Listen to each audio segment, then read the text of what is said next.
जांच की दिशा बहुत सारे संकेत दे रही है, लेकिन दूसरी तरफ योगी आदित्यनाथ अयोध्या में आज अपने इस भाषण के जरिए विरोधियों को और भी सख्त कर गए, क्योंकि मुख्यमंत्री योगी आदित्यनाथ ने जब बांग्लादेश और संभल का कनेक्शन खोजा तो जवाब देने सामने आए पूर्व मुख्यमंत्री अखिलेश यादव। उनसे आज तक की ये खास बातचीत सुनी।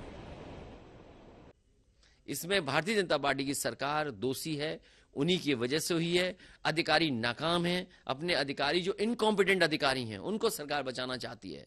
उन अधिकारियों को इसलिए बचाना चाहती है क्योंकि उनसे काम लिया है। और सच्चाई तो ये है, जब आप किसी अधिकारी से गलत काम लोगे तो जब वो गलत काम करेगा तो आपको उसके साथ खड़ा होना पड़ेगा। भारतीय जनता पार्टी पहले उनसे गलत काम कराती है, अगर गलती हो गई है तो उन्हें बचाने के लिए भी हर कदम गलत उठाएगी भारतीय जनता पार्टी।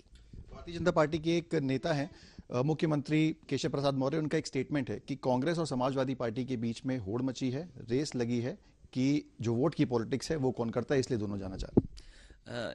कोई रेस नहीं है, अन्याय के खिलाफ लड़ रहे हैं। जो लोग दुख दर्द तकलीफ परेशानी में हैं उनके साथ खड़े हैं, अन्याय जिनके साथ हम खड़े हैं। और जितने भी लोग हैं जो इस देश की गंगा जमुनी तहजीब, इस देश के भाईचारा को जो पसंद करते हैं, वो सब उनके साथ खड़े हैं। जहां तक सवाल डिप्टी सीएम की है, सच्चाई तो ये है कि डिप्टी सीएम खुद डरे हुए मुख्यमंत्री जी से।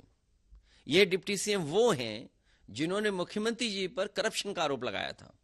और ये बात मैं नहीं कह रहा हूं, डिप्टी सीएम की एक चिट्ठी है जिसमें लखनऊ का प्लासियो मॉल बेचा गया था। वो सरकार का एलडीए का मॉल था, सरकार के पैसे से बना था, क्योंकि सरकार में कुछ लोगों ने मिलकर के मुनाफा कमाया, उसमें पैसा लिया। जो डिप्टी सीएम को पता था, डिप्टी सीएम ने करप्शन को लेकर के, उस बेचे जाने को लेकर के मुख्यमंत्री जी को चिट्ठी लिखी थी। और मुख्यमंत्री जी ने भी हो सकता है जांच कराई हो, उनकी भी कमियां पकड़ ली हो। उनकी कमियां पकड़ करके उनके सपने का चकनाचूर मुख्यमंत्री जी ने कर दिया है। इसलिए अब वो डिप्टी सीएम के साथ साथ जो सीएम कहेंगे उनकी गुलामी कर करके वही भाषा इस्तेमाल करेंगे जो सूट करेगी मुख्यमंत्री जी को। आपकी पार्टी के वरिष्ठ नेता हैं राम गोपाल जी, उनका एक स्टेटमेंट है कि कांग्रेस पार्टी संसद में तो मुद्दा नहीं उठा रही है लेकिन संभल जा रहे हैं, कुछ होने वाला नहीं है, पुलिस जाने नहीं देगी। आप कैसे देखते हैं इस पूरे स्टेटमेंट? देखिए, मैं जानता हूं उन्होंने जो स्टेटमेंट दिया लोकसभा में, समाजवादी पार्टी का यही मानना था और बहुत सारे कांग्रेस के लोग भी चाहते थे कि संबल का इशू उठे। कारोबारी, उद्योगपति मुनाफा ज्यादा कमा रहे हैं या उनको फेवर किया जा रहा है, ये भी मुद्दे हैं जो उठेंगे लोकसभा में। लेकिन आज जान जा रही है और सरकार जान ले रही है।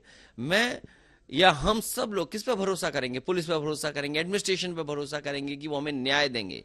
लेकिन एडमिनिस्ट्रेशन ही अगर जान लेने लगे तो हमारे लिए मुद्दा बड़ा है। और मुद्दा इसलिए भी बड़ा है कि वहीं पर इन्होंने वोट की लूट की थी। जो बाई इलेक्शन हुआ था, पहले तो 13 तारीख को ये बाई इलेक्शन करा रहे थे।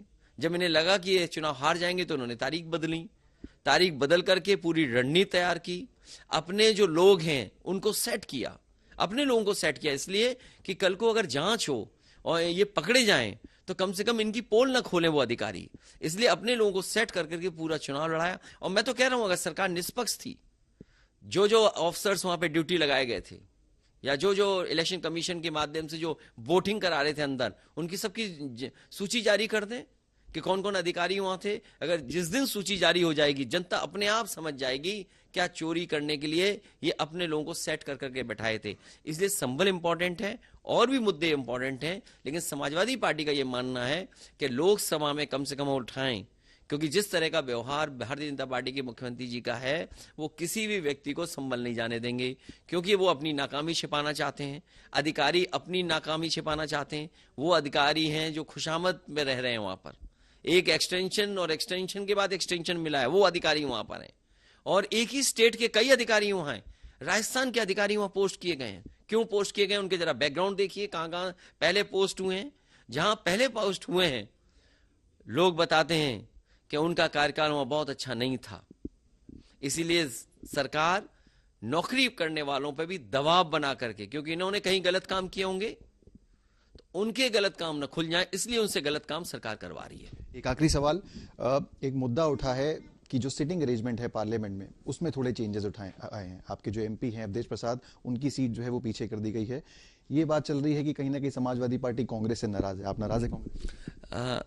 मैं नाराज नहीं हूं, लेकिन जो भी सीटिंग डिस्ट्रीब्यूशन या सीटिंग अरेंजमेंट करते हैं उन्हें यह भी ध्यान रखना चाहिए कि भारतीय जनता पार्टी हर स्तर पे हमारे गठबंधन के लोगों को लड़ाने की कोशिश करेंगी, क्योंकि बीजेपी नहीं चाहती है कि इंडिया गठबंधन के लोग एकजुट हों। तो ये कम से कम इंडिया गठबंधन के लोगों को सीटिंग अरेंजमेंट कैसे होना, ये कोई बहुत बड़ा इशू नहीं है।